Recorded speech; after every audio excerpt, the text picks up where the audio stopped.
Hi, this is John Alexander from the PlayStation blog, and I'm here at the Ski Offices with James Stevenson, who's the community manager over at Insomniac Games. And we're going to be talking a little bit about Ratchet and Clank: A Crack in Time, which is the new, obviously, addition to the Ratchet and Clank series on PS3. So, firstly, can you give an overview of what's new in A Crack in Time as opposed to Tools of Destruction? Sure, lots new. I mean, obviously upgraded visuals and all that good stuff, but to start with Ratchet, he's got a new pair of hover boots, which allows him to kind of speed through the levels, go off of ramps, get up to places he couldn't get to before, and with kind of some really big levels, it's a nice new feature. It adds to his moveset in a really cool way. Ratchet will also have to kind of go explore space, so instead of just running to the ship and picking a new planet from a menu, you'll take off and you'll be in space, and you have to fly either to the next planet or along the way you can go land on some moons. We're instead of space combat, we're calling it space exploration, because the focus is, go check out these moons.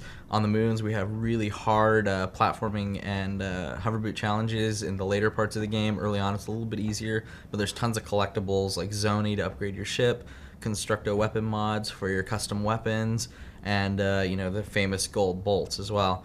Plus, when you're out in space, there's space radio, so there's several radio stations you can tune into with DJs and commercials and movie trailers for Captain Quark's My Blaster Runs Hot, all sorts of awesome stuff. And there's some side quests too that people will ask you to go like harvest something out of a comet or tow their ship back to the depot or things like that. And then on top of that, there's a little bit of light combat, which is kind of just arcadey style against some ships, and there's even a couple like arcadey boss battles in space as well.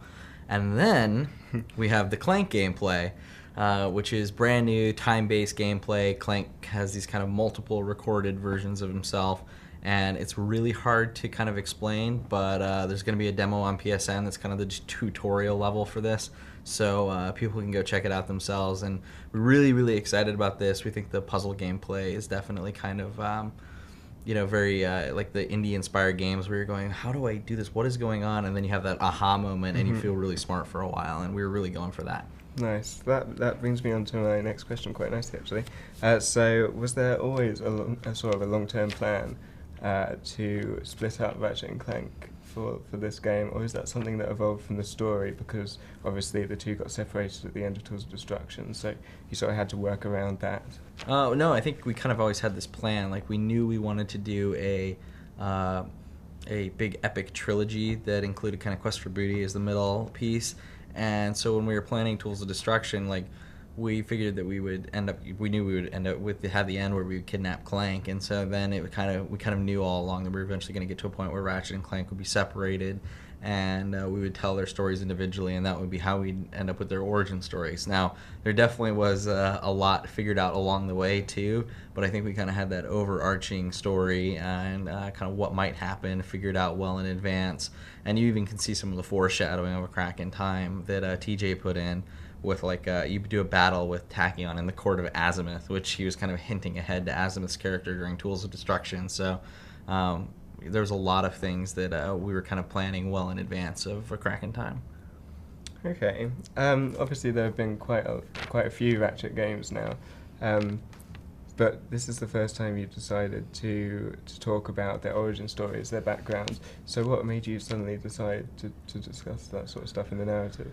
Well, for us, this game is sort of a love letter to the fans. This is kind of like the climax of this trilogy. It's, the end of this big epic, thing we wanted to do on PS3. We really wanted to take our chance on PS3 to bring Ratchet and Clank to next gen and do a big epic story with them. And so when we got to this point, it was kind of like, well, let's go back and tie up some loose ends and answer the Angela question and answer kind of what happens with Max Apogee and things like that. So we wanted to kind of tie those up in various places, but really for the main narrative, the big story we wanted to tell was, who is Ratchet, who is Clank? This is something we get asked all the time. It's probably the top question we get from fans, and I think it felt like time to do that and really kind of give depth to their characters. So I think fans will be pretty excited to learn more about both of them. Yeah, I think people are really looking forward to finding out sort of their secrets. Yes. So we're going to move on to some community questions now from people from the blog. So Unorthodoxic asks, just wondering if you have any DLC planned for A Crack in Time.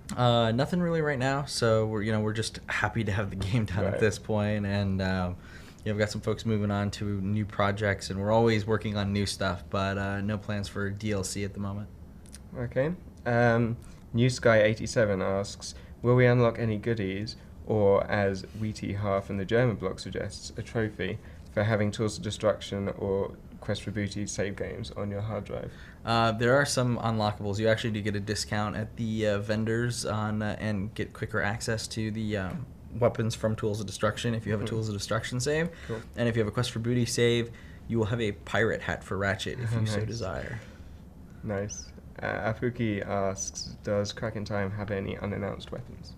Well, the last 2 weapons that we revealed, or last 3 really, were the Constructo Shotgun, the Tesla Spikes, and the Dynamo of Doom. So we showed all the weapons for folks, and in the past we kind of kept tried to keep a couple behind closed doors, but this year, the last 2 made their way out there, and you know how that sometimes happens. So they're all out there, but I think folks have been trying to keep themselves spoiler free. Hopefully they haven't seen everything in action yet. Folks that watch every single video will obviously see a little bit more. Now, one of these weapons was fan designed. Yes. Is that something you're likely to do more of in the future with your future games? Well, with like Tools of Destruction, we had the contest where fans got to pick which animal we would turn enemies into in the game, which they chose penguins, which was awesome. And so this time it was the weapon contest. I think there's a lot of opportunities, and we're always, whenever we're doing things at Insomniac, we're trying to figure out ways like, well, if we're stuck between something, like maybe the fans could decide. And so it's pretty much any meeting where we have this sort of opportunity, we're encouraging people to think about that and think about ways we could bring the fans into the process and make them feel a little bit more involved. And I think for the fans that even a lot of the fans who can go into the museum and see their designs, because we took a lot of the designs and put them into the Insomniac Museum, so you can see a ton of the entries. We're gonna keep encouraging them to try and contribute to the game. Nice. Assassin KK3 asks, is this the last Ratchet and Clank game?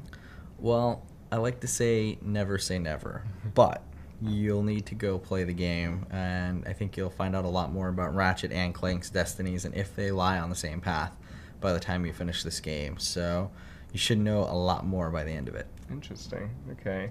How's that for cryptic? Nice. Yeah. Andy MCK Forever asks, what was the reason for not putting multiplayer in the game? We start every game with basically a bucket of resources, right? And we can distribute those wherever we want. From the very beginning, we intended this to be a single-player epic story arc, and kind of really from the beginning of Tools of Destruction. Now, if we decided to do multiplayer, we would have had to take some resources out of that bucket that single player ended up getting and put it into multiplayer. So the single player wouldn't be as good, and the more resources we take away from single player, the better multiplayer gets. So it's kind of that tough balance. You either have to fully commit to multiplayer or not do it. And the problem too for us was that if you go back to Ratchet and Clank 3 and Ratchet Gladiator, not a lot of people played those games online. It was like 1.5%, 2% of the total people that bought the game actually played it online. And if you think about taking 30 or 40% of our resources for the game and putting them into something that 1 or 2% may play, it makes that it's still a tough decision, because people love the multiplayer. We love the multiplayer. I think Ratchet and Clank 3 and Gladiator's multiplayer is fantastic. But it's a really hard decision to take that amount of resources for a very small percentage of the people who actually play the game. Yeah, that makes perfect sense. The same user also asks, is Talwyn in this game? Talwyn is not a main character in this game. We really are focused on Ratchet's relationship with Azimuth, and Clank has his relationship with Sigmund and Orvis, and then you've got Quark in there and Dr. Nefarious. We have so many actors, and we can only tell so much of a story with the amount of time we have for the various cinematics. So Talwyn's not a main feature in this game, but I think you do kind of find out what happened to her if you pay attention. So fans will at least know what's up with Talwyn and Kronk and Zephyr. Nice, something to look out for then. Is there any chance we'll see a Ratchet 1-4 Blu-ray collection like the God of War collection? Well, like I say, there's always a chance. Who knows? I think that's a really cool idea. It's actually a lot of work to go dig up a old projects like that and get them working again. So I'm not really sure what the feasibility is. So don't get excited or expect anything. I guess we'll just see if something like that comes up, and if it's something Sony really wants to do, and if there's interest in it, then maybe something will come out of it. But there's no plans at this time for it.